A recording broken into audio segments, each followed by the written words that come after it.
Japan, now confronting China, has been steadily boosting its military strength. Even now, Japan is already spending much more on defense than China, and they are planning to increase their defense budget even further to build a stronger military. Japan is continuing to grow stronger. Today, let's take a look at this. Let's get right into it and first look at the current situation. Prime Minister Takaichi reportedly plans to announce raising defense spending to 2% of gross domestic product about 2 years sooner. In 2022, the Kishida Fumio cabinet revised the security policy to increase defense spending to 2% of gross domestic product by 2027. They plan to raise defense spending to 2% of gross domestic product as soon as next year. Moving it up by 2 years from 2027 means they plan to reach 2% of gross domestic product this year. Japan currently spends 1.8% of its gross domestic product on defense, but plans to increase it to about 2%. Even in Japan, there are concerns about rapidly strengthening military power. With rising financial pressure, debates continue over tax increases and issuing government bonds to cover the deficit. Still, the Takaichi cabinet appears to be moving this forward. Japan continues to ease arms export regulations, but still bans exporting finished lethal weapons. Japan has so far only permitted exports of 5 weapon types: rescue, transport, patrol, surveillance, and minesweeping. Under this regulation, Japan has only exported finished weapons once, sending radars to the Philippines. This time, the Komeito Party and Liberal Democratic Party coalition ended. After forming a coalition with Nippon Ishin no Kai, talks to abolish the 5 types are advancing quickly. Komeito had opposed their abolition. They've agreed to abolish the 5 types in the 2026 National Diet session, and discussions are ongoing. Japan can now increase arms exports. How are its arms export rules being relaxed? People often say Japan just wants to profit from selling weapons, but the real trend is much deeper and more strategic.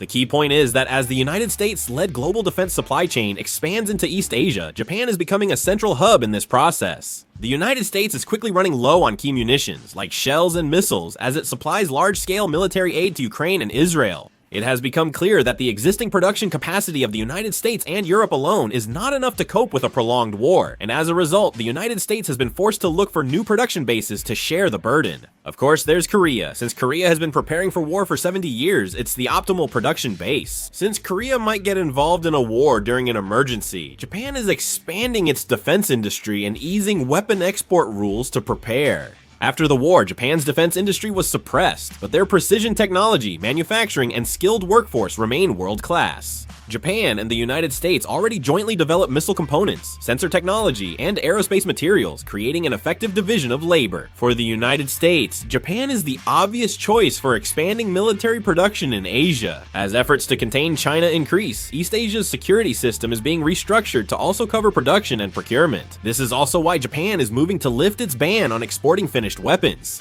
It's not just entering the international market, but establishing a base to become a key production partner for joint operations with the United States. The reason Japan was only able to export things like radar or detection equipment until now was because of this pacifist constitution, but if this is lifted, Japan's defense industry will, for the first time, be able to develop and sell offensive weapon systems overseas. If this happens, Japan will play a key role in helping the United States sustain war during emergencies. Many believe that this trend is not a path Japan chose on its own, but rather the result of 3 factors coming together: the strategic needs of the United States, the Japanese government's vision of becoming a normal country, and the international situation of containing China. In the end, Japan's deregulation is likely to lead not just to an industrial policy for one country, but to a measure that could change the entire structure of the East Asian military landscape. Japan may revise its nearly 60-year-old 3 non-nuclear principles, which prohibit producing, possessing, or allowing nuclear weapons. Kyodo News said the Takaichi cabinet will keep its no production and no possession nuclear policies, but may change its non-introduction stance to use the United States nuclear deterrent in emergencies. The Takaichi cabinet said the non-introduction principle must be revised to avoid issues with United States nuclear-armed warships docking in Japan during emergencies. With South Korea recently approving nuclear submarines, Japan also appears to be planning to acquire them. Koizumi Shinjiro, Japan's Minister of Defense, said Japan should have nuclear submarines like South Korea. Japan is rethinking its 3 non-nuclear principles and appears to be boosting its military power as a result. As you've seen, Japan is serious about boosting its military strength. Japan is so serious about its military power now that it's hard to recall a time when they were this committed. Japan is boosting its military mainly because of China, whose expansion is becoming increasingly serious. Aren't they stirring up trouble in the West Sea and building many aircraft carriers to challenge America's dominance? If they were beside me, I'd want to punch them. As China's threat rises, Japan also seems to feel some crisis. That's why they're massively increasing their military power like this. In addition, Japan is already pushing to strengthen its self-defense forces, even accepting the risks involved. The self-defense forces have about 247,000 personnel, but their numbers keep decreasing. Since October 2023, Japan has increased the self-defense forces retirement age for some ranks by 1 year to combat declining personnel. They are also raising salaries, relaxing hair rules, and reforming scholarships for college students joining the self-defense forces to attract more personnel. They are accelerating efforts to improve soldier treatment. In addition, the rank titles of the Japan Self-Defense Forces are also expected to change. Currently, the administration under Takaichi is reviewing the reorganization of the Self-Defense Forces rank titles. The stated reason is to meet international standards, but the real goal is to make the system like foreign militaries. The Japan Self-Defense Forces have never used military-style ranks. In Korea, the equivalent rank to a private was called 2SA, a colonel was 1 Joi, and a captain was 1 Y. That's how the ranks were structured. Now they say they'll switch to military-style ranks like colonel, captain, first lieutenant, and second lieutenant. Also for the branch names, they tried to avoid a military feel as much as possible by naming them things like general branch, special branch, and engineering branch. But they also plan to switch these to infantry, artillery, and engineering. Chiaramino, the Minister of Defense, said at a press conference they may change self-defense forces ranks. He said it's too early to share details, but they'll review quickly in consultation with the ruling party. When asked about the reason for pushing for the change, he explained that it is necessary to create an environment where self-defense force members, who are the core of defense capability, can carry out their duties with high morale and pride. Considering that Japan is currently strengthening its military power, it seems that this is also part of Japan's ongoing efforts to become a normal country. The Japanese government isn't denying this. As their military power grows, it will naturally need more funding. Some people definitely think this way.